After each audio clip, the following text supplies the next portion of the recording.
అన్నారు కృష్ణమాచార్య గారితో మాట్లాడదాం. బ్రహ్మపదం పీఠాధిపతులు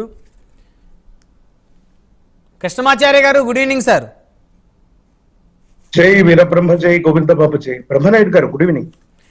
కృష్ణమాచార్య గారు, తిరుమల తిరుపతి దేవస్థానానికి సంబంధించి తిరుమల శ్రీ వెంకటేశ్వర స్వామి వారి లడ్డూ ప్రసాదానిలో కల్తీ జరిగిందనేటువంటిది గత 4 రోజుల నుంచి కూడా హిందువులందరూ కూడా చర్చించుకున్నటువంటి అంశం. హిందువుల మనోభావాలకి, ఆ దేవదేవుణ్ణి పూజించేటువంటి ప్రతి ఒక్కరి మనోభావాలకి భంగం కలిగినటువంటి పరిస్థితి.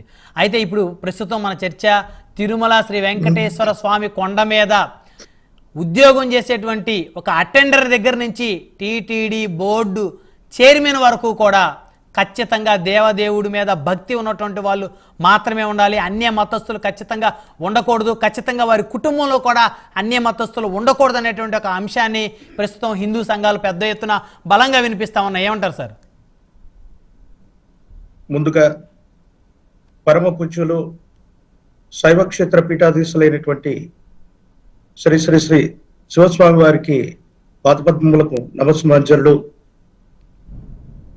ప్రకృతి అల్లారు ముద్దు బిడ్డ మన తల్లి భరతమాత, అరణ్య పర్వత జీవనది సుందర సాగర సుశోభిత పుణ్యక్షేత్ర తీర్థ ప్రాకార గోపుర నిర్మిత నిత్య కళ్యాణ శోభిత నిర్మలానురాగపూత మన తల్లి భరతమాత. ఇది వేదపుడమి, కర్మభూమి, ఎందరో మహనీయులు నడయాడినటువంటి పవిత్రమైనటువంటి ధరిత్రి ఈ భారతావని. అటువంటి పరంపరలో సనాతనమైనటువంటి ధర్మానికి పట్టుకొమ్మలుగా ఉన్నటువంటివే ఈ విశేషవంతమైనటువంటి ఆలయ ప్రాంగణాలు. ఈనాడు విశ్వవిఖ్యాతమైనటువంటి తిరుమల తిరుపతి దేవస్థానానికి సంబంధించినటువంటి మహిమాన్వితమైనటువంటి ప్రసాదంగా మనం భావన చేసేటువంటి లడ్డూ ప్రసాదంలో ఏర్పడుతున్నటువంటి గత 2-3 రోజులుగా వస్తూ ఉన్నటువంటి ఈ విధమైనటువంటి స్థితిగతులను చూస్తుంటే బాధ కలుగుతోంది, వేదన కలుగుతోంది, ఎంతో ఆవేదన చెందుతూ ఉన్నాం. తిరుమల తిరుపతి దేవస్థానంలో నాకు తెలిసి 1715వ సంవత్సరం ఆగస్టు 2వ తారీఖు నుండి, అంటే సరిగ్గా నేటికి 309 సంవత్సరాల యొక్క చరిత్ర కలిగినటువంటి ప్రశస్తవంతమైనటువంటి లడ్డూ ప్రసాదం. సనాతనమైనటువంటి ధర్మంలో ఎవరికైనా తిరుమల తిరుపతికి సంబంధించినటువంటి స్వామివారి యొక్క ప్రసాదాన్ని మనం ఇస్తే చాలు, స్వామివారి యొక్క దర్శన భాగ్యం మనకు కలిగిందని మనం అనుకుంటాం.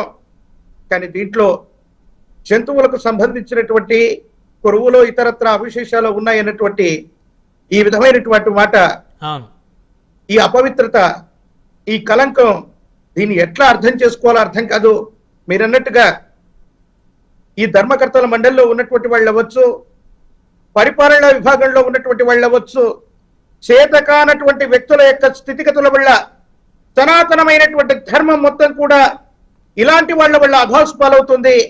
ఈనాడు యావత్ హిందూ సమాజం మొత్తం కూడా ఎంతో పవిత్రంగా గత 4-5 సంవత్సరాలుగా మనం స్వీకరించినటువంటి పవిత్రమైనటువంటి ప్రసాదంలో ఈ విధమైనటువంటి జంతువులకు సంబంధించినటువంటి అవశేషాలు ఉన్నాయా? దీన్నా మనం పవిత్రంగా స్వీకరించామనుకుంటున్నాం. విశేషవంతమైనటువంటి 7 కొండల్ని 2 కొండలు చేస్తామన్నటువంటి వ్యక్తులు ఏమైపోయారు? ధర్మకర్తల మండలిలో మనం ఇందాక అనుకున్నట్టు లిక్కర్ స్కాములు చేస్తున్న వాళ్ళు, ఈడీ స్కాముల్లో ఉన్న వాళ్ళు, సిబిఐ కేసులు ఉన్నటువంటి వాళ్ళు, అవినీతి ఆరోపణలు ఉన్నటువంటి వాళ్ళు, రాజకీయ నాయకులు, ఇంకా నేను చెప్తాను ఫ్యాక్షనిస్ట్ చరిత్ర ఉన్నటువంటి వాళ్ళందరూ కూడా ఈ 5-6 సంవత్సరాల్లో 4-5 ఏళ్లలో ఈ ధర్మకర్తల మండలిలో సభ్యులున్నారు. వీళ్ళ సభ్యులు కనీసం ఒక శ్రీ సూక్తం, ఒక పురుష సూక్తం, ఒక నారాయణ సూక్తం, కనీసం వెంకటేశ్వర స్వామి వారికి సంబంధించిన గోవిందనామాలు కూడా తెలియని వ్యక్తి సభ్యుడేంటి? సనాతన ధర్మంలో పరమ పూజ్య మఠపీఠ ఆశ్రమాధిపతులు ఎంతమంది ఉంటే ఒక జిఆర్ స్వామీజీల వాళ్ళకి తప్ప సనాతనమైనటువంటి ధర్మంలో ఎక్కడైనా ఏదైనా ఇబ్బంది వస్తే ఉభయ తెలుగు రాష్ట్రాలే కాదు, భారతావని మొత్తం మీద కూడా ఏదైనా ఒక్కసారి ఏదైనా వివాదం వస్తే మొట్టమొదటి గొంతు విప్పేటువంటి పరమ పూజ్య శైవక్షేత్ర పీఠాధీశులు అవ్వచ్చు, విశ్వధర్మ పరిరక్షణ వేదిక అవ్వచ్చు, మాకు సముచితమైనటువంటి స్థానం లేకపోగా కేవలం మంత్రిమండలిలో చోటే కాదు, పరమ పూజ్యమైనటువంటి మఠాధిపతులు, పీఠాధిపతులు తిరుమలకు వెళితే ఎంతమందికి ప్రోటోకాల్ లభిస్తుంది, ఎంతమందికి దర్శనం లభిస్తుంది, రాజకీయ నాయకుల యొక్క సిఫార్సు లేఖలకు మాత్రం దర్శనమిస్తారా? మఠపీఠ ఆశ్రమాధిపతులని సభ్యులుగా చేర్చుకోరా? కనీసం దర్శనానికి కూడా అర్హత ఉండదా? రాజకీయ నాయకులు చెప్పేటువంటి వాళ్ళకి భక్తులందరినీ కూడా సిఫార్సు చేసి మీరు దర్శనానికి పంపిస్తారా? తీవ్ర వ్యాపారమా? రాజకీయపరమైనటువంటి కార్యకర్తల కోసమా దేవాలయాలు అన్నటువంటి మనకు ఉన్నటువంటివి? పరమ ప్రశస్తవంతమైనటువంటి తిరుమలలో వెంకటేశ్వర స్వామి వారు ఎంత పవిత్రంగా ఉంటారో, ఆ పక్కనే ఉన్నటువంటి పోటు అంటే ఆ వంటగదిని, ఆ లడ్డూని, ఆ ప్రసాదాన్ని తయారు చేసేటువంటి ఆ పవిత్రమైనటువంటి స్థలాన్ని మనం పోటు అంటారు. చాలా మంది భక్తులు ఇతర రాష్ట్రాలే కాదు ఇతర దేశాల నుంచి కూడా వచ్చినటువంటి వాళ్ళకు కూడా, మన బంధువులందరికీ కూడా ఇదిగో తిరుమల నుంచి వచ్చాం, ఇదిగో పరమ పవిత్రమైనటువంటి ప్రసాదాన్ని స్వీకరిస్తున్నామని ఇంట్లో పూజలు చేసుకుని వాళ్ళకి పంపిస్తామే.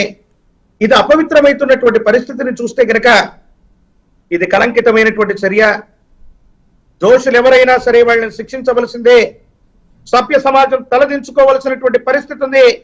అసలు తిరుమల లాంటి మహోన్నతమైనటువంటి ఆలయ మండలిలో రాజకీయపరమైనటువంటి రంగాల్లో ఉన్నటువంటి వాళ్ళని బేషరతుగా ఉన్నటువంటి బోర్డు మెంబర్లుగా తొలగించాలి. సనాతనమైనటువంటి ధర్మానికి సంబంధించిన పరమ పూజ్య మఠపీఠ ఆశ్రమాధిపతులు